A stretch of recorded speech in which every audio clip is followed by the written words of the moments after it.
இந்தியாவுடைய பல எதிர்ப்புகளையும் தாண்டி சீனா கட்டப்போறக்கூடிய இப்போ புதிய அணையில இந்தியாவுக்கு மிகப்பெரிய சேதம் ஏற்படும் அப்படிங்கிற செய்தி இந்திய மக்களுக்கு இப்போ மிகப்பெரிய அச்சத்தை ஏற்படுத்தியிருக்கு.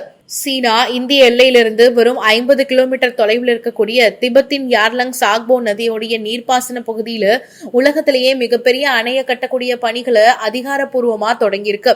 இந்தியா இதற்காக தொடர் எதிர்ப்புகளை தெரிவித்த நிலையிலையும் இந்த திட்டத்தை மிக வேகமா முன்னெடுத்து வருது சீனா.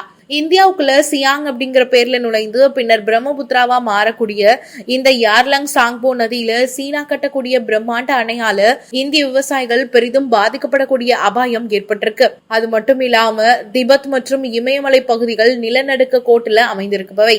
இத்தகைய அதீத ஆபத்து நிறைந்த பகுதியில உலகத்திலேயே மிகப்பெரிய அணைய சீனா கட்டுறது ஒட்டுமொத்த தெற்காசியாவிற்கே சுற்றுச்சூழல் ரீதியா பேரழிவு உண்டாக்கும். அணை உடைந்தாலோ அல்லது சீனா வேண்டும் என்று நீரை திறந்து விட்டாலோ ஏற்படக்கூடிய பாதிப்புகள் கற்பனைக்கு எட்டாதவை. இந்திய அரசு சீனாவுடைய இந்த அராஜக உள்கட்டமைப்பு திட்டத்தை உலக நாடுகளோட பார்வைக்கு கொண்டு சென்று திபெத்துடைய இயற்கை வளங்கள் சுரண்டப்படுவதை தடுக்க பக்கா ராஜதந்திர நடவடிக்கை எடுக்க வேண்டும் அப்படின்னு பலரும் இந்த விஷயத்துக்கு எதிர்ப்புகளை தெரிவிச்சிருக்காங்க.